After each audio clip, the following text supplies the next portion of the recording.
You're watching Fox 45 in Baltimore. Now live from TV Hill, this is BMORE Lifestyle. Hey, what's up, Baltimore? It's me, Lady T, and this is BMORE Lifestyle, live from Studio B at Fox Baltimore. Now, it's time for one of my favorite parts of the show, let me tell you. All right, so here today we have meteorologist Amy Aaronson here with us, along with my girl, Terra Reeves, and motivational speaker, Eric Rittmeyer. Good morning, everybody. What up? Good morning. Hey, hey. Happy Friday. Happy Friday. I love it. Okay. All right. Now let me tell you. Southwest Airlines will start selling every seat on flights starting December 1st.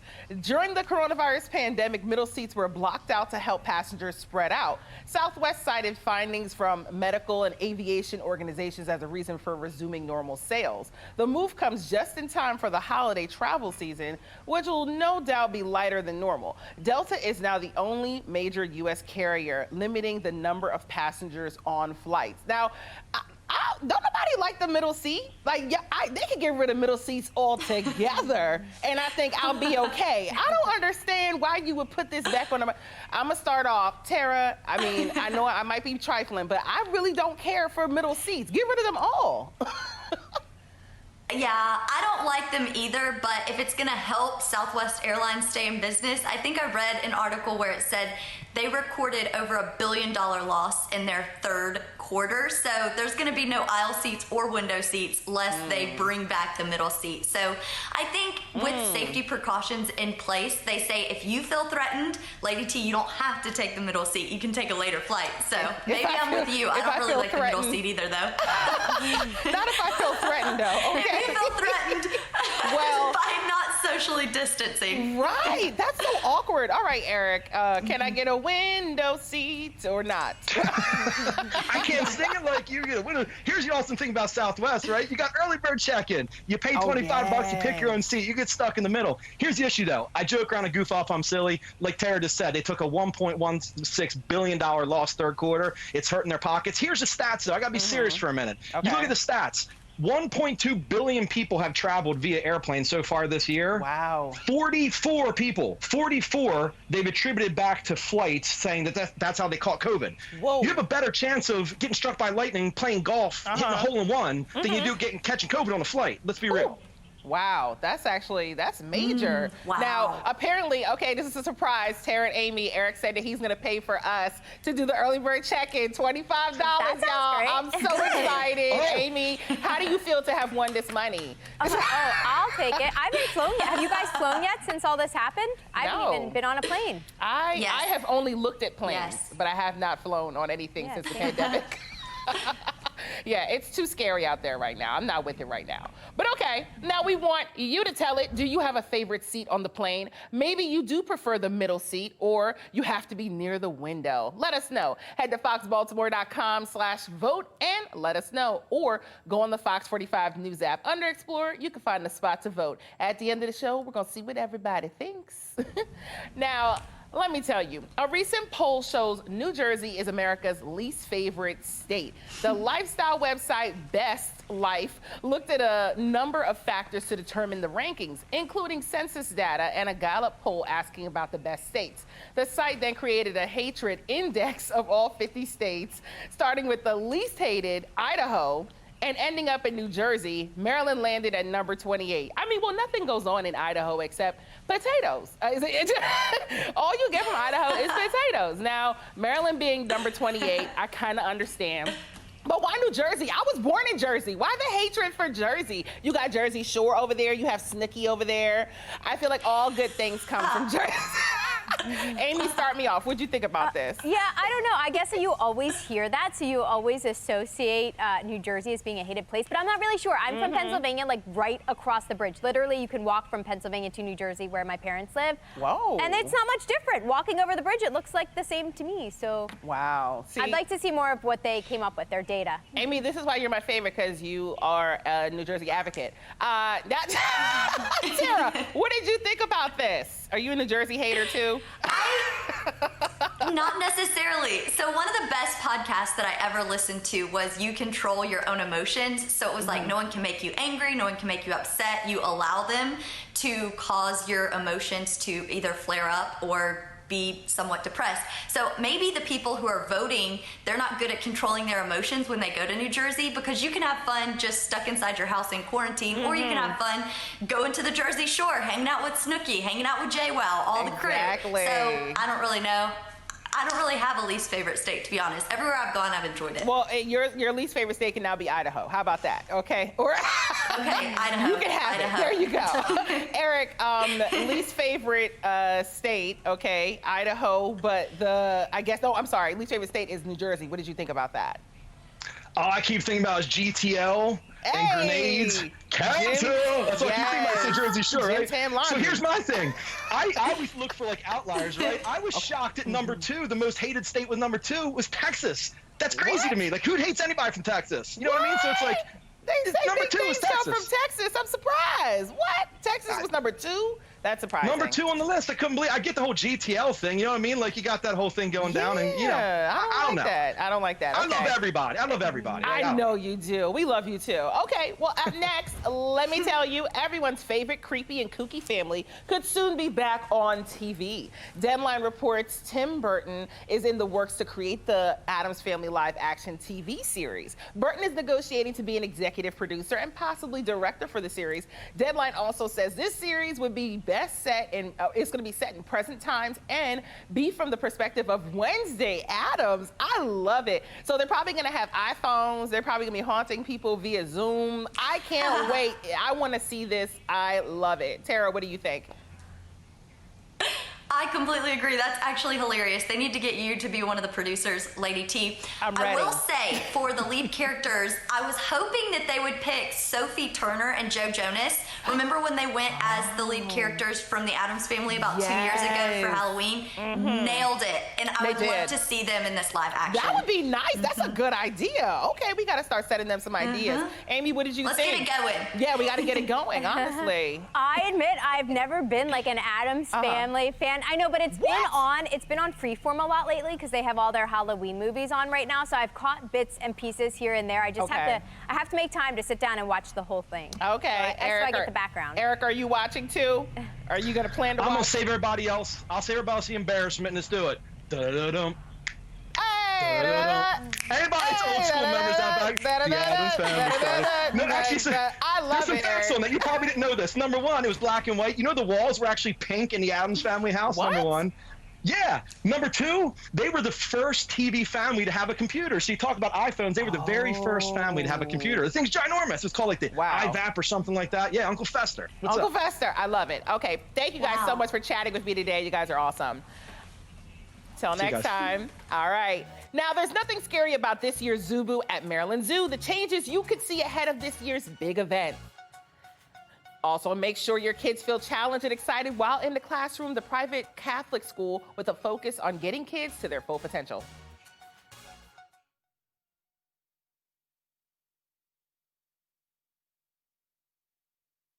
You're watching BMORE Lifestyle. This BMORE Lifestyle segment is sponsored by Mercy High School. All right, so Mercy High School is an independent Catholic college preparatory school, grades 9 through 12, sponsored by the Sisters of Mercy. A Mercy education is distinguished by rigorous academics, enabling students to form habits of critical thinking and courageous action in a global society. Tomorrow, Mercy High School is holding an open house. Joining us to talk more about Mercy, its mission and purpose, is Bonnie, Director of Enrollment Management. Hey, Bonnie, how you doing today? I'm good. How are you? Doing good. Thank you for joining us. So tell me, in these unusual circumstances, how is Mercy delivering a quality education? Mercy has always done very well with excellence and innovation. And so in these trying times, our girls are able to be creative with both virtual and in-person learning. So we've just hybrid schedule, which enables our girls to be on campus, but also be at home virtually and getting a quality education. Our faculty has certainly stepped up their game and given 110% to each of our girls. Oh, wow. So what else is happening on campus that you could tell us about? So student life is thriving at Mercy. We have our virtual clubs that are meeting on a regular basis. Just started our fall athletics. So there are girls on the court, there are girls on the field, and we are certainly working with our girls in the fine arts because programs such as our theater program, they've actually run a run through of their most recent fall production that they'll be launching virtually. So we're not skipping a beat. Wow, that's exciting. Okay, so I can imagine it's a very different admission cycle this year for 8th grade students. How has Mercy adapted and reached out to families? I feel for these poor families that are looking for a high school for their daughters for 4 years in usual time. And so what we are doing, of course, is offering a lot of Zoom information sessions. We are doing Zoom interviews. We are doing part of high school fairs.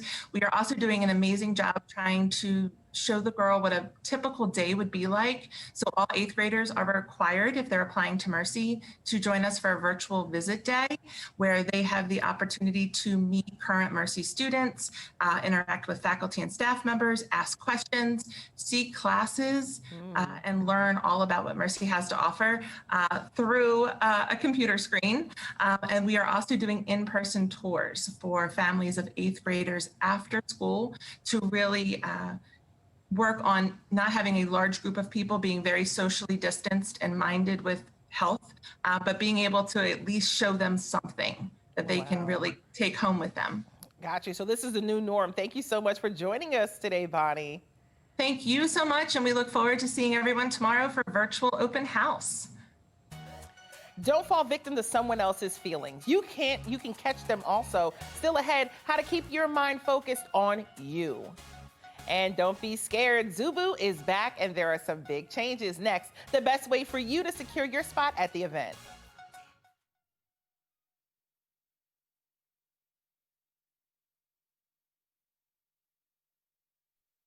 This is BMORE Lifestyle. All right, welcome back. Enjoy a spooktacular time at the Maryland Zoo. ZooBoo is back. All right, Margaret Ines is the Assistant General Curator with the zoo. Good morning, Margaret. How are you? I'm doing well. Thank you very much. All right, so tell us about ZooBoo. ZooBoo is going to be a little bit different this year with all of the health and safety measures that we have in place. But we are still going ahead next Friday and Saturday. It is ticketed attendance, so people will need to go online to get their tickets to the zoo. And Saturday is already filled up, but there are tickets for Friday. Oh, okay. So what changes did you have to make this year? We are not going to have the same trick-or-treat stations that we've had in the past up near the main gate. But we're going to have trick-or-treat stations throughout the zoo, and we are going to be able to deliver the candy safely and in a way that will make people feel comfortable by using chute systems to send them on to people, and people won't have to get too close. But of course, we do want to remind everybody to wear their masks and to practice social distancing while they're here, because I'm sure it is going to be a busy weekend. The weather is looking great. Okay, now what animals is that behind you? What is that? Right now, we are standing in front of the penguin exhibit. Oh, I love penguins. You can hear the penguin waterfall going off as the dump tank empties. Well, they look like they are truly enjoying the weather over there.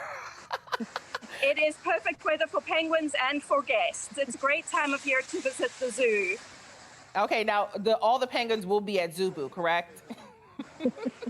They won't be at ZooBoo itself, but you will be able to see all the animals on exhibit. And with the nice weather, they're probably going to be fairly active. Oh, awesome. So how do we find out more info? Yes, go to the website for more info. And while you're there, please vote for a name for our new baby chimp. She is going on for 2 months old, and we would love you to all help us choose her name. Oh, awesome, Margaret. Thank you so much for all the info. We appreciate it. Till next time. Bye. All right, get out and enjoy Maryland State Park today. Meteorologist Amy Aaronson is sharing pictures with beautiful fall colors. Hey, Amy girl. Now that we're at peak fall foliage, I asked you all for some pictures of the pretty fall conditions. And I got a few pictures, and both were actually from State Park. So this one comes to us from our executive producer, Andrea. Gunpowder Falls State Park in the Fallston area. Look how pretty the trees look there. So maybe you're looking for something to do outside this weekend. Here are just a couple of ideas. This tweet comes to me from Ashley. Rocky Gap State Park. Fall pictures from last Saturday. And this Saturday should look very similar to that. We're going to enjoy some warm temperatures to begin, and then a speedy cool down will follow. So let's take a look at that temperature trend and the changes coming our way. Mid-70s today, low 70s tomorrow, and then look at that 20-degree drop-off. That's right, we are back in the cooler mid-50s on Sunday. But the weekend as a whole looks primarily rain-free despite a cold front moving through. So let's track that hour by hour. I'm starting you off with today. We see those clouds in the fog quickly give way to some sun, and our temperatures respond nicely, climbing into the mid-70s this afternoon. We follow that up with mild temperatures tonight, so we end up in the upper 50s by Saturday morning. But then look at those clouds taking over. Despite that, we squeeze in one more 70-degree day with highs in the low 70s. We see a couple more showers, primarily during the evening hours through early Sunday morning. Not much in terms of rain, though. But what you will notice is a cool down. So we start off your Sunday in the 40s, and then we only end up in the low to mid 50s during the afternoon with those pesky clouds overhead. So here's a look at what to expect today. Now that that fog is starting to dissipate, clouds will continue to give way to sun, and we see those high temperatures warm their way right into the mid 70s, which actually puts us about 10 degrees above normal. Tonight's the perfect night for outdoor dining. We remain dry, a few clouds, temperatures in the low 60s. Your full 10-day forecast shows that brief chance for some showers over the weekend. It shows a quick warm up early next week, followed by another cool down heading into next Friday and next Saturday. All right, so we know COVID-19 is contagious, but can we also catch someone else's emotions? Eric Rittmeyer is back with us this morning. Hey, Eric. Lady T, long time no see. I know, right? You look great. Your hair looks fantastic. Fleeky. I got you. I love it. Now, so we can catch, I know we can catch feelings. Apparently we're catching emotions today. What is an emotional contagion? It's when you might have heard that old phrase, monkey see, monkey do. There's actually some science behind that. There were studies that were done early 1900s that basically tested monkeys, and they found that when monkeys experienced other monkeys participating in certain acts, it actually triggered what's called these mirror neurons, meaning that they felt what these other monkeys were feeling without even experiencing the act themselves. Humans can do the same thing. So what we do is we pick up on other people's emotions. You might refer to it as empathy, how you can feel someone else's pain. We have to be careful of that because we can wear someone else's issues on our sleeves, unfortunately, if we're not careful. That's so true. So how do you build like stronger relationships during the pandemic? Yeah, it's all about, we're hardwired to feel first and think later, Lady T. That's the issue. We're emotional creatures. Everything is driven by emotion. We have to remain in control of the emotion and also understand that what we say, what we do, all of our actions have impacts on other people. Every single conversation we have with people leaves both of us feeling one of 5 different emotions: happiness, sadness, anger, fear, or shame. Every single conversation we have, both parties leave feeling one of those emotions. If we're aware of that, we can talk to the other person and treat the other person, hopefully leave them in a better place than when we first met them. Okay, so what happens if you start feeling down while you're talking to somebody? And that's the thing with mentally tough people especially, you got to be really, really careful. This is called effective presence. And effective presence is the ability to make someone else feel a certain way. There's positive effective presence and negative. You have a positive effective presence, right? You laugh, you comment on my hair, I love it, you're great. But then it's like when you're around that person, you leave feeling better about yourself. And a lot of times, someone who has positive effective presence doesn't even know the impacts they're having on people, to the point where I might feel bad internally, but if I have positive effective presence, I can still make you feel good about yourself, even though I feel bad internally. I love your energy, Eric. I tell you, I can laugh, I can joke with you, we can get serious. Thank you so much for everything and all the tips, fantastic tips. Awesome seeing you, Lady. Thank you for having me. All right. Southwest Airlines is starting to sell middle seats once again. We want you to tell it. Will you be sitting in that seat or do you prefer a different seat? Head to foxbaltimore.com/vote to weigh in.